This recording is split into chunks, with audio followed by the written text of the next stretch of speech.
Hello everyone. Welcome to Xavier world.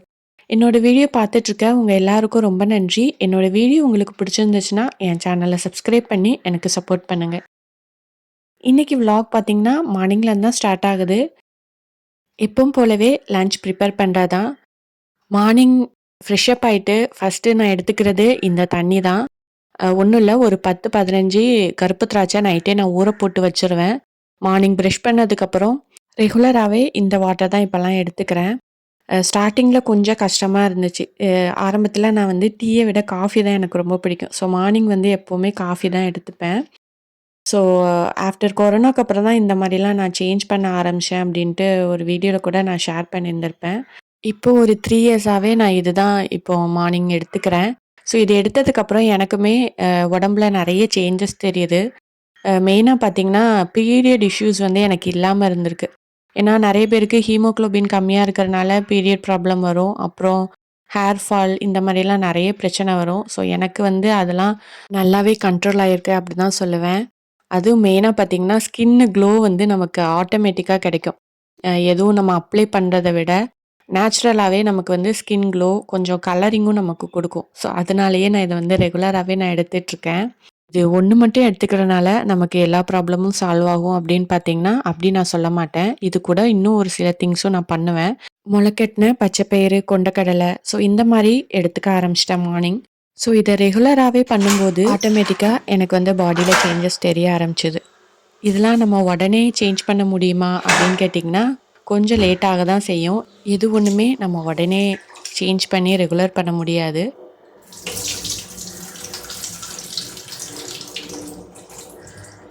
எனக்குமே இப்போ வரைக்குமே ஈவினிங் டீ குடிக்கிறத சுத்தமா ஸ்டாப் பண்ண முடியல. பட் மார்னிங் டீ, காஃபி குடிக்கிறத ஸ்டாப் பண்ணிட்டேன். உண்மையாவே எனக்கு காஃபிய விட டீ சுத்தமா பிடிக்காது ஸ்டார்ட்டிங்லலாம். எப்படி இந்த பழக்கம் வந்துச்சுன்னு கேட்டிங்கன்னா, நான் ஒர்க் பண்ணிட்டு இருந்தப்ப அங்க மார்னிங், ஈவினிங் 2 சைடுமே டீ தான் குடுப்பாங்க. ஸோ அப்படியே பழகுனா தான் டீ குடிக்கிறது. இப்போ வரைக்கும் என்னால ஈவினிங் டீ குடிக்கிறத விட முடியல. ஆனா, காலையில மட்டும் எப்படியோ ஸ்டாப் பண்ணிட்டேன். ஏன்னா, காலையில காஃபி எடுக்கிறனால, அத விடுறது வந்து ஈஸியா இருந்துச்சு எனக்கு. அன்னைக்கு லஞ்ச் பேக் பண்றதுக்கு என்ன பண்ணேன்னு பார்த்தீங்கன்னா, நெய்ச்சோறு தான் பண்ணலாம் அப்படின்னு இருந்தேன். அதாவது கீ ரைஸ் பண்றதுக்கு வெறுமனே பண்ணாம, அதில கொஞ்சம் கொண்டைக்கடலையும் ஆட் பண்ணி பண்ணலாம் அப்படின்ட்டு, கொண்டைக்கடலையும் கொஞ்சமா பாயில் பண்ணி எடுத்து வச்சுட்டேன். ஸோ கீ ரைஸுக்கு நம்ம தேங்காய் பால் ஊத்துறத விட, தேங்காய் எண்ணெய் ஆட் பண்ணி பண்ணா டேஸ்ட் நல்லாருக்கும். ஸோ மதியம் சாப்பிட்றதுக்குமே உங்களுக்கு நல்லாருக்கும். ஸோ எப்பவும் போல தேங்காய் எண்ணெய் ஊத்திட்டு, பட்டை, கிராம்பு, ஏலக்காய், சீரகம், பெருஞ்சீரகம், அப்புறம் வெங்காயம், கொஞ்சமா புதினா இலை, அரை வேக்காடு குக் பண்ணி வச்சிருந்த கொண்டைக்கடலையும் போட்டு, அப்புறம் தேவையான அளவு உப்பு, காரத்துக்கு ஒரே ஒரு பச்சை மிளகாய் மட்டும் தான் ஆட் பண்ணியிருக்கேன். கொண்டைக்கடலை வேக வச்ச தண்ணியும் கொஞ்சம் சேர்த்துட்டு, அதுக்கப்புறம் அரிசிக்கு தேவையான அளவு தண்ணியும் சேர்த்துருக்கேன். தேங்காய் பால் எதுவுமே ஆட் பண்ணல. ஏன்னா தேங்காய் பால் சேர்த்தா ஆஃப்டர்நூன் ஆறுனதுக்கப்புறம் சாப்பிட்றதுக்கு கொஞ்சம் நல்லா இருக்காது அப்படின்ட்டு தேங்காய் பால் சேர்க்கல. வெறும் கீயும், தேங்காய் எண்ணெயும் மட்டும் தான் ஆட் பண்ணியிருக்கேன். அப்புறம் கொஞ்சமா கரம் மசாலா மட்டும் சேர்த்துருக்கேன். கீ ரைஸ் பிளெயினா பண்ணாம, அதில கொஞ்சம் கொண்டைக்கடலையும் ஆட் பண்ணி பண்ணா, பசங்களுக்கு கொண்டைக்கடலை சாப்பிட வைக்கிறது கொஞ்சம் ஈஸியா இருக்கும். டேஸ்ட்டுமே கொஞ்சம் நல்லாருக்கும் சாப்பிட்றதுக்கு.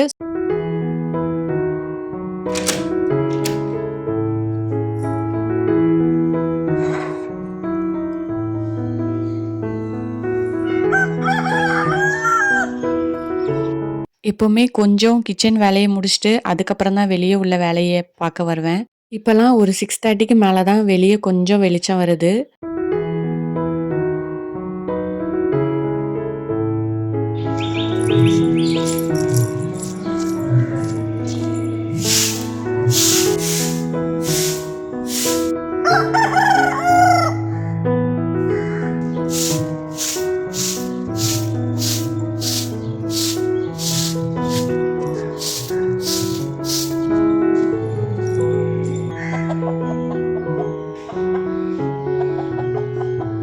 எப்பவாவது ஒரு நாள் சமையல் வேலை கொஞ்சம் கம்மியா இருக்கு, ஈஸியா முடிச்சிடலாம் அப்படிங்கிற சமயம் மட்டும் அ எந்திரிச்ச உடனே வெளி வேலைக்கு வந்துருவேன்.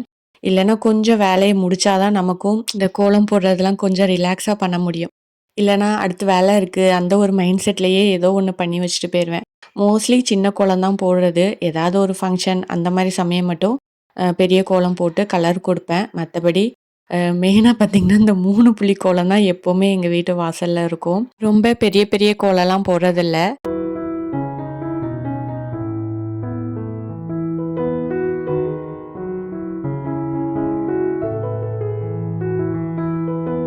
கோலம் போட்டுட்டு அத பார்க்கும்போது எனக்கே ஒரு ப்ளசன்ட்டா ஃபீல் ஆகும். ஏன்னா, நம்ம போடுறது நம்மளே பார்த்து ரசிக்கும்போது, என்னவோ தெர்ல அதில கொஞ்சம் நல்லா இருக்கிற மாரி எனக்கு தோணும். ஸோ, அதனால டெய்லி கோலம் போட்டுருவேன். ஸோ, அன்னைக்கு எங்க வீட்டு செம்பருத்தில ஒரே ஒரு பூ தான் பூத்திருந்துச்சு. இது என்னன்னு தெர்ல. இந்த செடியில வருஷம் வருஷம் பார்த்தீங்கன்னா, ஒரு சீசன் டைம் தான் நெறைய பூ பூக்குது. இது வந்து ஒரு மார்ச்சு அதுலேருந்து ஸ்டார்ட் ஆகும் மொட்டு வைக்கிறதுக்கு. ஸோ, அதுலேருந்து ஒரு 3, 4 மாசத்துக்கு நெறைய மொட்டு வச்சு ஒரு நாளைக்கு நெறைய பூ பூக்கும். அதுக்கப்புறம் பார்த்தீங்கன்னா, ஒரு மொட்டு கூட இருக்காது. பூவும் பூக்கிறதில்ல. நம்ம என்னதான் உரம், அப்புறம் அரிசி ஊத்துன தண்ணி எது போட்டாலுமே செடி நல்லா தழுத்து வரும். பட் பூ மட்டும் பூக்கிறதில்ல. இது என்ன வகையான செம்பருத்தின்னு எனக்கே தெர்ல.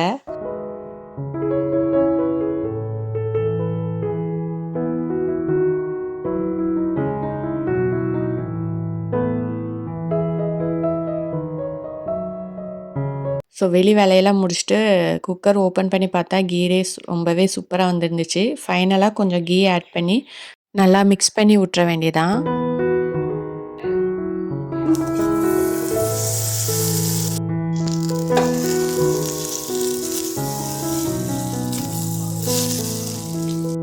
கீ ரைஸுக்கு எப்பவுமே எக் கிரேவி, அப்புறம் கறி குழம்பு இந்த மாரி தான் வச்சு பண்றது.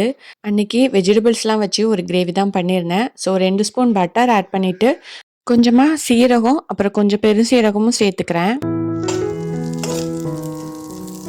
லைட்டா வதக்கிட்டு, ஒரு 5, 6 காஞ்ச மிளகாய் எடுத்திருக்கேன். அப்புறம் இஞ்சி பூண்டு பேஸ்ட்டு ஆட் பண்ணி, தீயாத அளவுக்கு நல்லா வதக்கி எடுக்கணும்.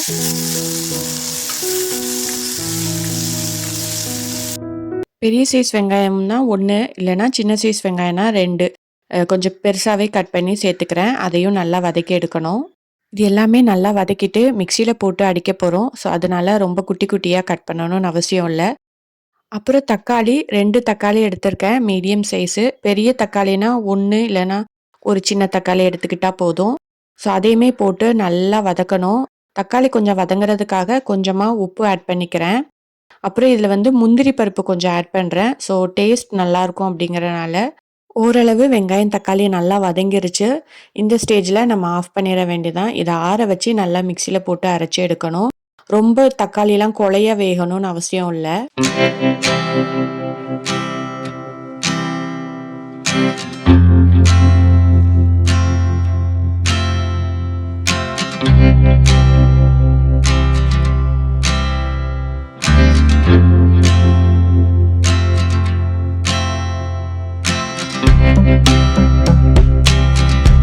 அது ஆறுற நேரத்துல அதே பேன்ல நம்ம பட்டர் ஆட் பண்ணிக்கிறோம் ஒரு 2 ஸ்பூனு.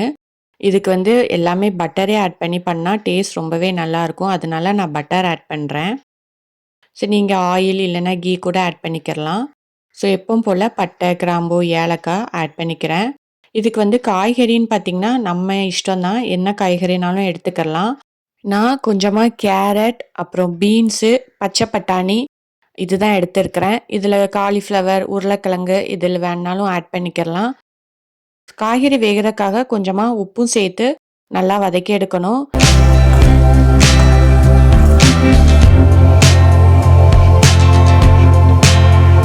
கேரட், பீன்ஸ் பாதி அளவு வேக வச்சதுக்கப்புறம் குடமிளகா ஆட் பண்றேன். ஃபர்ஸ்ட்டே குடமிளகா ஆட் பண்ணா அது கொழ கொழன்னு ஆயிரும் கடைசில. ஸோ காய்கறி வேக வைக்கிறதுக்காக லைட்டா தண்ணி தெளிச்சுக்கிறேன். ரொம்ப தண்ணி ஊத்தி வேக வைக்கணும்னு அவசியம் இல்ல. மூடி போட்டா டக்குன்னு வெந்துரும். ஸோ அது வேகுற சமயத்துல நம்ம ஆற வச்சிருந்த அந்த பேஸ்ட் அரைச்சு எடுத்துக்கிறோம். ஸோ நல்லா மையா அரைச்சு எடுத்துக்கணும்.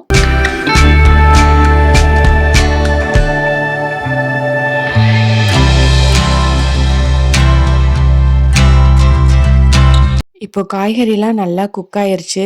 இந்த சமயம் நம்ம அரைச்சு வச்சிருந்த அந்த பேஸ்ட்டையும் நல்லா ஆட் பண்ணி ஒரு மிக்ஸ் குடுக்கணும். அந்த காய்கறில அந்த பேஸ்ட் எல்லாமே நல்லா கோட் ஆகணும். அந்த அளவுக்கு நல்லா மிக்ஸ் பண்ணிட்டு, கொஞ்சமா நம்ம அந்த மிக்ஸி ஜார் கழுவுன தண்ணியும் ஆட் பண்ணி நல்லா கொதிக்க வச்சு வத்த வைக்கணும்.